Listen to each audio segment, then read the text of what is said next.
ममता बनर्जी ने लिखा प्रधानमंत्री को पत्र,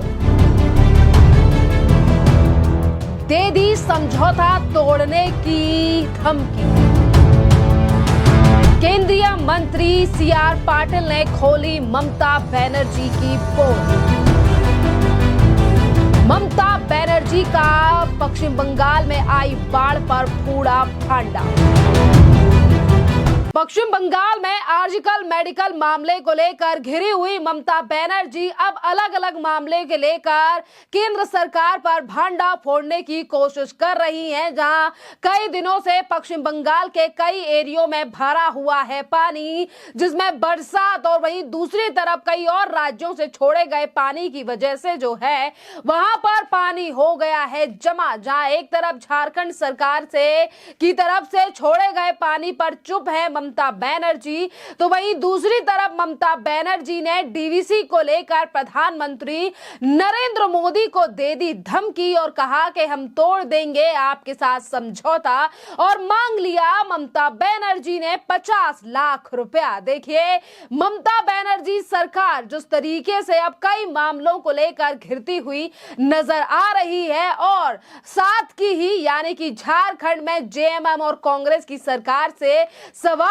पूछने की जगह ममता बनर्जी डीवीसी और केंद्र सरकार को ठहरा रही है जिम्मेदार, आज जिस पर पूरी तरीके से भांडा फोड़ दिया गया है ममता बनर्जी का केंद्रीय जल मंत्री सीआर पाटिल के द्वारा। देखिए, ममता बनर्जी ने पश्चिम बंगाल में बाढ़ के हालातों को लेकर जो है वो केंद्र सरकार पर ठीकरा फोड़ा, पर यही ममता बनर्जी के ठीकरे की पोल जो है वो केंद्र सरकार के द्वारा खोल दी गई है। जहां एक तरफ पत्र जो है वो ममता बनर्जी की तरफ से प्रधानमंत्री को लिखा गया है, तो वहीं दूसरी तरफ दूसरा पत्र अब सामने आया है केंद्रीय मंत्री सीआर पाटिल का, जहां पर उन्होंने पश्चिम बंगाल में ये जो बाढ़ के आसार हैं, ये जो बाढ़ आई हुई है, इस पर ममता बनर्जी की पोल खोल दी है कि किस तरीके से ममता बनर्जी झारखंड सरकार के द्वारा छोड़े गए पानी पर तो कुछ नहीं बोल रही हैं, और वहीं दूसरी तरफ पिछले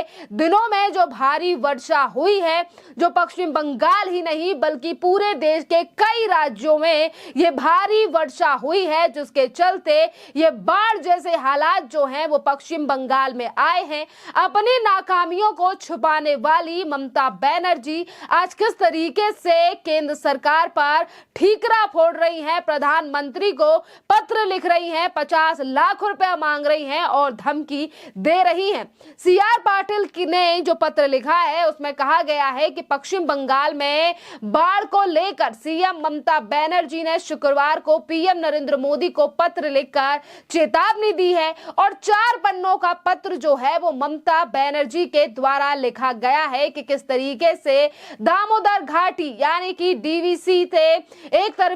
तरफ से जो है वो पानी छोड़ा गया है, जिसके चलते पश्चिम बंगाल में बाढ़ आ गई है, जिस पर अब सीआर पटेल ने पहले ही पत्र लिखकर ममता बनर्जी को चेताया था, और ममता बनर्जी की पोल पट्टी सीआर पाटिल के इस पत्र से खुल चुकी है, जिस पर सीआर पाटिल यानी कि केंद्रीय मंत्री ने लिखा है कि मुझे ये बताया गया है कि दक्षिण बंगाल में भारी वर्षा के कारण और पश्चिम बंगाल के अधिकारियों के अनुरोध पर 14 से 17 सितंबर 2024 के दौरान जो है वो जलाशयों से पानी छोड़ना लगभग 50% तक कम कर दिया गया था। हालांकि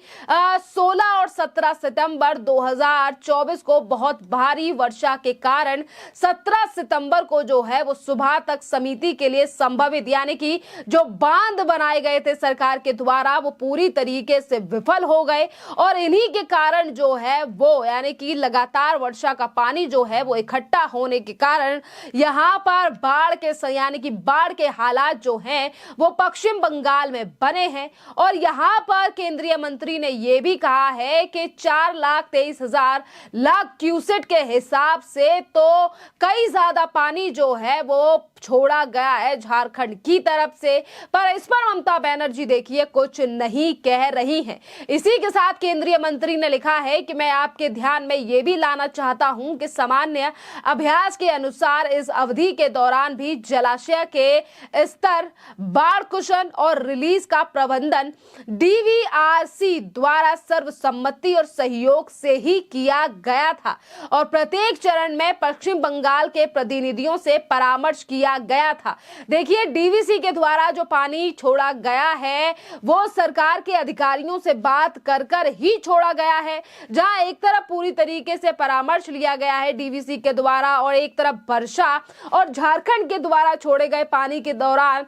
आज अगर पश्चिम बंगाल में ये हालात बन रहे हैं तो आज किस तरीके से देखिए ममता बनर्जी सिर्फ और सिर्फ केंद्र सरकार को जिम्मेदार ठहरा रही हैं और यही दूसरी तरफ भारतीय जनता पार्टी के जो नेता हैं आज वो ममता बनर्जी से सवाल पूछ रहे हैं। जी हाँ, क्योंकि ममता बनर्जी तो प्रधानमंत्री नरेंद्र मोदी के लिए पत्र लिख चुकी हैं और वो मुआवजे की मांग कर रही हैं, केंद्र सरकार को जिम्मेदार ठहरा रही हैं, पर वहीं दूसरी तरफ बीजेपी के जो नेता हैं, विधायक हैं, आज वो ममता बनर्जी पर भी लगातार हमलावर नजर आ रहे हैं। बीजेपी के नेता लोकेट चटर्जी का भी बयान सामने आया है और उन्होंने ममता बनर्जी पर बड़ा हमला बोलते हुए कहा है कि ममता बनर्जी ने फ्लड के लिए पहले से कोई प्रबंध जो है वो क्यों नहीं किए थे और इतनी सालों से ममता बनर्जी की सरकार है, अभी तक इन तमाम चीजों से निजात दिलाने के लिए ममता बनर्जी कोई काम क्यों नहीं कर रही हैं, क्योंकि ये फ्लड जैसे हालात तो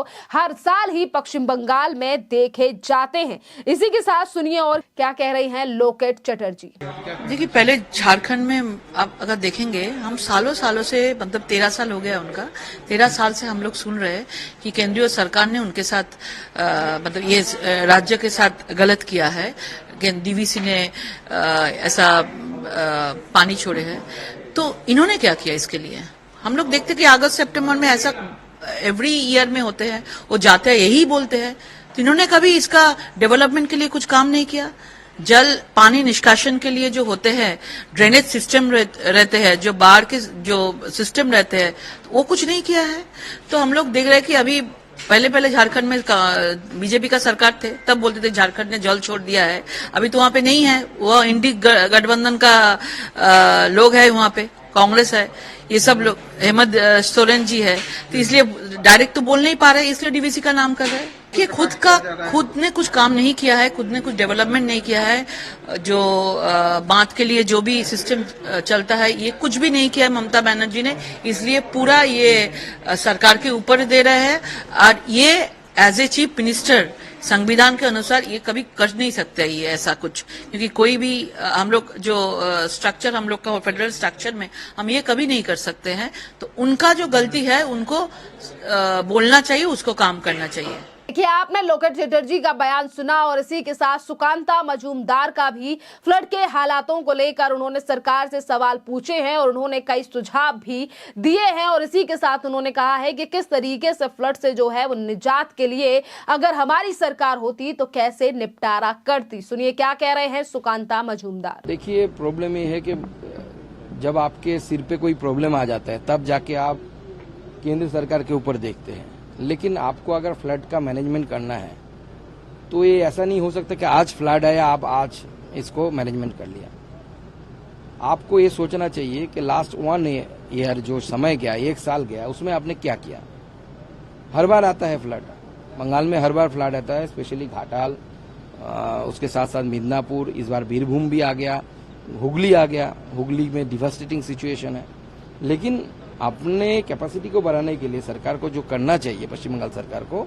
उनमें विचार करना चाहिए। आपने सुना कि किस तरीके से भारतीय जनता पार्टी के जो नेता हैं वो लगातार ममता बनर्जी की पोल पट्टी खोल रहे हैं और ममता बनर्जी हर मामले को लेकर इस समय पर केंद्र सरकार पर हमलावर दिखाई दे रही हैं, पर वहीं दूसरी तरफ पश्चिम बंगाल की जनता भी ममता बनर्जी से कई मामलों को लेकर नाराज नजर आ रही है। जैसे कि पिछले ही दिनों मेदिनीपुर में आई बाढ़ का जायजा लेने पहुंची ममता बनर्जी पर वहीं के गांव वालों ने दाग दिए थे सवाल। खैर, इस पूरे मामले पर आपकी जो भी राय हो आप हमें कमेंट कर जरूर बताइए। धन्यवाद।